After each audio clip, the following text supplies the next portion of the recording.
Foul on Gabby Miller, the senior for the Pirates. That's her first. Coming in the game now for the sub is Brittany Blount, the forward senior at 5'4". I'm sorry. Number 20 is actually going to be Michaela Thompson. My apologies.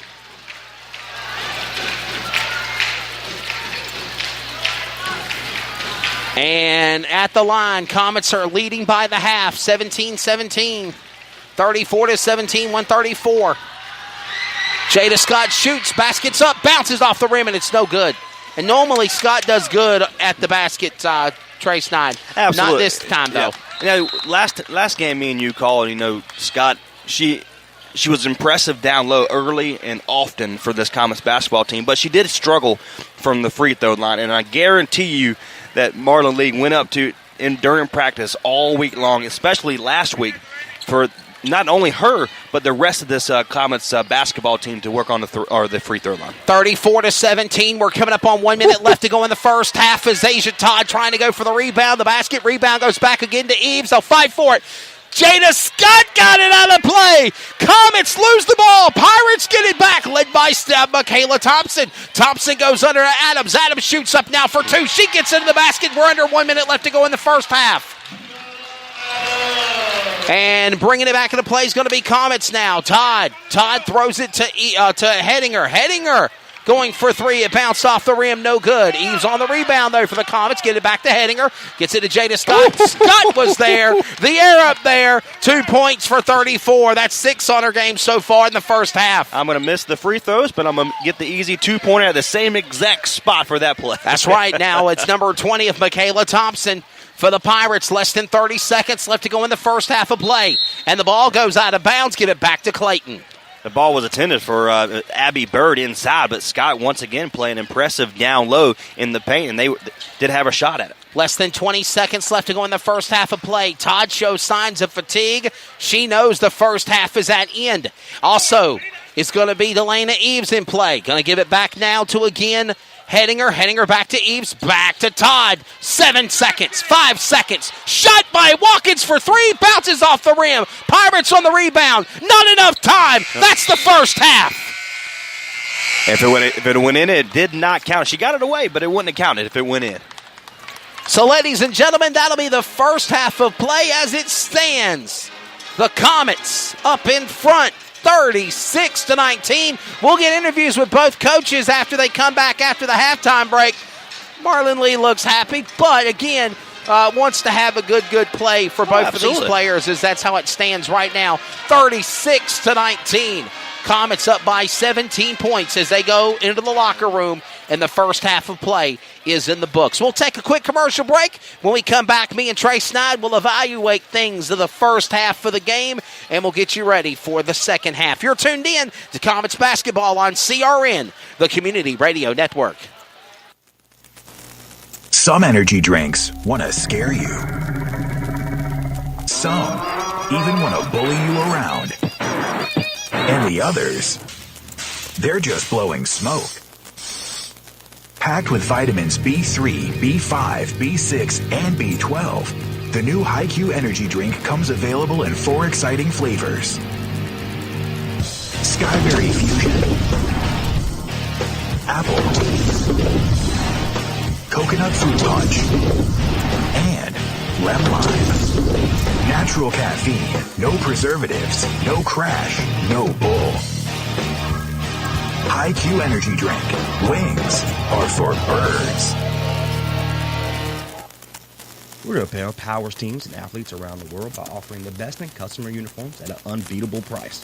Visit RudoApparel.com or give them a call today at 347-850-2720. Build your one-of-a-kind uniform made just the way you want. Rudo Apparel, the #1 shop for custom uniforms and apparel. That's 347-850-2720. When you are looking for a company to help build your next project, what do you look for? Price? Honesty? How about our general contractor with integrity? If this sounds like you, it's time to call my friends over at Osborne Company Incorporated. No matter what project you have in mind, the Osborne Company will get it right the first time. Just listen to some satisfied customers. Every detail was given its due attention. We have done major projects over the years, and the quality of work given to us by Osborne was far superior to other companies.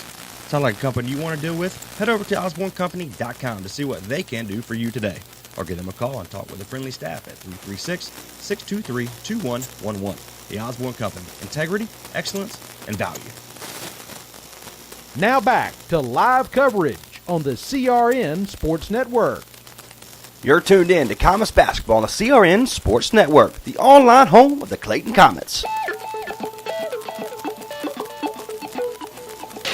Welcome back to Pirates Gymnasium. We are in the Osborne Company halftime show here for the varsity women on the court right now at halftime. It's Comets out in front on the road here in Wendell, North Carolina, 36-19 to the hometown Corinth Holder Pirates. And Trey, you popped in just at the end of the first, beginning of the second. What's your thoughts on what the Comets have done so far? Well, coming into the basketball game, we knew both of these teams were. We just got to start over. Coming into the basket, as you just said. Basketball game. This game, both teams have been impressive all season long. They've played the exact way that they've done all season long. But the problem is tonight, the Comets got an early lead, and they've literally kept their foot on the gas the entire time. So that's what's impressive to me for the Comets in this Marlon Lee program. For Miss Shannon Lee, the head coach for the Corinth Holders Pirates, again, they're playing their game. They're trying to get down low. They have some great shooters. And great shots Crawford for the Ramsey, Pirates. she's a great shooter. Yeah, I'm thinking also Deanna Adams, number 5. Michaela Thompson's very good. 3-point craziness by Abby Bird, number 31, the freshman. That's a freshman. I'm sorry, that's a junior, number 31. She can shoot anywhere and normally gets in those 3-point shots. So, yeah, definitely. And under the basket, Gabby, Goggles, Gabby Miller. She's ready to make a move on a rebound and strike, too. So anything's possible for the Pirates. Oh, absolutely. Again, what Scott and Eves are doing for the Comets, they're not allowing for Miss Miller to get down low. Again, this is an impressive ball club. They can shoot the ball, they can play down low in the paint, and they don't foul very much, but that's what we're seeing tonight, that they're fouling just a little bit more than we're used to. That's right. They're trying to get down, they're trying to play their game better than they have. Again, this game is by any means is not out of reach. It's only 36-19 for the Comets. So it's one of those situations where can the Pirates come out and play their game, try to get better down low against Eves and against Scott, the opponent for the Comets. Under 5 minutes left to go in the first, we'll get ready for the second half of play. The Osborne Company. The Osborne Company halftime show. It does sound distorted. It does. Under 5 minutes left to go in the Osborne Company halftime show. 36-19. Comets are up by 17 points. And again, Trey Side, as we talked about, this is the Pirates' arch nemesis. 7-1 for the season so far. No non-conference play. They don't start playing conference action until after the Christmas break. Ironically, they'll meet each other again in 7 days, 2 days after Christmas at 10 a.m. in the Cleveland Varsity Women's Basketball Tournament Invitational at Cleveland High School, the home of the Rams.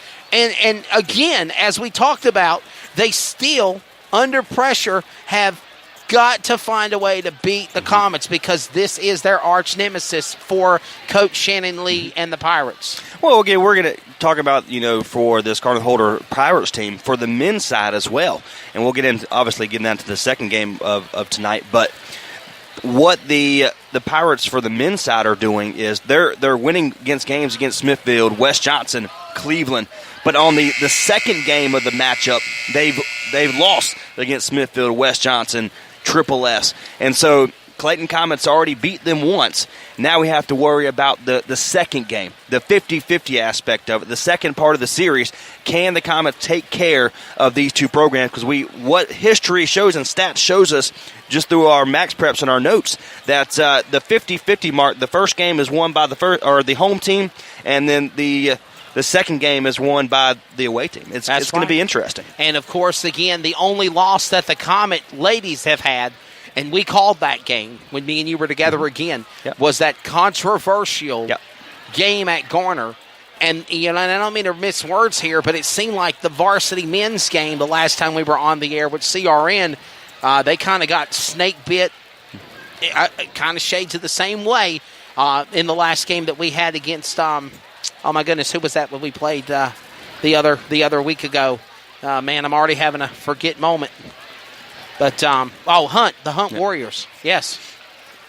Well, again, and you don't want to, put the ball in the hands of the referee to decide the game or the outcome of the ball game. We can't sit here and say that the referee they're the reason why the Comets lost this basketball game, but because the Comets still need to take care of what they're comfortable doing. I agree, but disagree. Yeah, I know.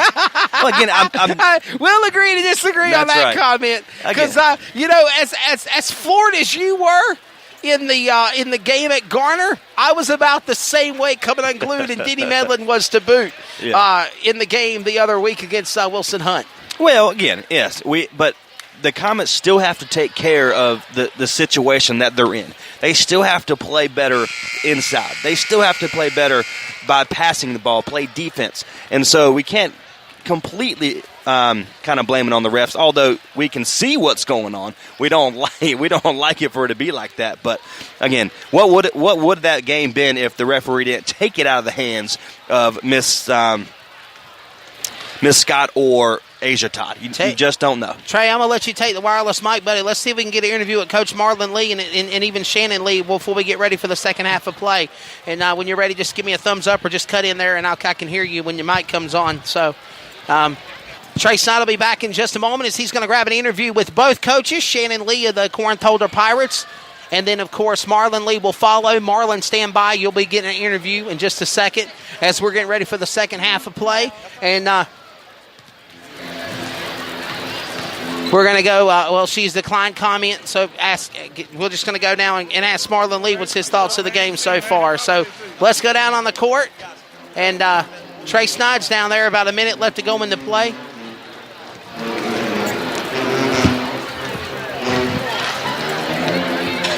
Well, they don't want to do interviews? They don't want to do interviews?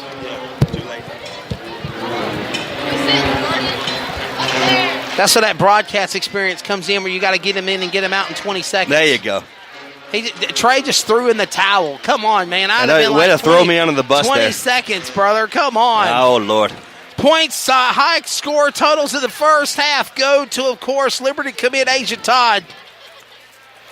17 points so far in the first half of play for Asia Todd. We're getting ready for the second half of action. Trey Snide, I'm going to let you do some play-by-play, brother. I'll play color man. And that'll work. Try to play color man. We both play-by-play announcers, so we fight over the play-by-play call. But I'm going to let you do the play-by-play, and I'll color, and we'll get ready for the second half of play. As right now the Comets are up by 17, 36-19, ready for the top of the third period. Trey Snide, a CRN on the call. Miss Thompson, number 20, is going to be the inbounder for the Pirates in the second half, the beginning of the second half. Miss Donna Adams, Jr., number 5, will receive the ball. She goes straight up the center of the court, gives it over to number 32, inside to number 31 and Abby Bird. They try to get it inside. It is blocked by Scott. It is taken away by number 32 and Delaney Eves. And she gives it over to Watkins, number 11, gets it inside to Washington. Back outside to Asia Todd, and looks like could have been a foul against number 20 and Thompson, but instead they call a travel on Asia Todd of the Comets. So that means it's going to be a turnover for the Comets.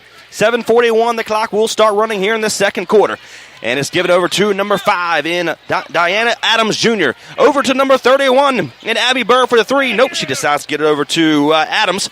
And she bounced it up, picked up by Washington. Gives it over to Miss Thompson. She gives it over to number 31, puts it up, and no good, short. But it said there's number 34, what you say, Miss Goggles, and Gabrielle Miller, number 30-04, gives it outside to number 5, over to number 20, and Thompson on the left-hand side. They're going to play left to right, and we have a 3, puts it up, and no good, too hard. Controlled by Scott. Gives it over to Asia Todd on the right-hand side. She moves it quickly up the center of the court, and there's Washington on the outside, brings it inside. Wow. And, she traveled. Travel call being called there on her. She got picked up by Diana Adams, Jr., number 5, and instead of bracing the impact, she decided to move her feet just a little bit too much. That's going to be another turnover for this Comets basketball team. And number 20, Thompson, gives it over to inside, gives it up to Crawford Ramsey. Up and no good, controlled by number 32. And Eves gives it over to Asia Todd. She moves it up the right-hand side quickly. She's picked up by number 20 and Thompson. She's picked up by double team, gives it outside to Eves behind the 3. Over to Washington, number 3. And she is picked up by, that is Adams. Gives it over to the right-hand side, over to number 11 and Watkins. Inside to Scott, puts it up, and too easy for Miss Jada Scott, number 32. That's 34, excuse me. That's 8 points now on the captain, Jada Scott. Adams going to bring it up